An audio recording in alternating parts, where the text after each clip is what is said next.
Rubber game between the Cardinals and the Diamondbacks at Chase Field. Cardinals down 1-0 top four, but with the bases loaded, Jose Martinez delivers a go-ahead 2-run single off Patrick Corbin. Redbirds on top 2-1, but the Snakes have an answer bottom four with the old school unis. Paul Goldschmidt off Lance Lynn. Even Lance impressed with the majesty of that clout. We're tied at 2. But for the most part, Lynn was pretty good. 6 innings, 3 runs, 7 Ks, but he did leave the game down 3-2. That would change in the 7th. 2-1 and 2 down. Randal Grichuk taking Ruby De La Rosa deep. Go-ahead 3-run shot. St. Louis on top 5-3. The floodgates would open from there.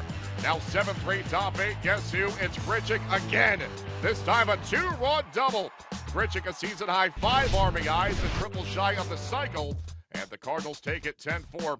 Bounce-back effort for Lance Lynn. He's now 4-0 in 8 career starts against Arizona. The Snakes continue their homestand versus the Rockies on Friday. The Cardinals return home. They will host the Nationals.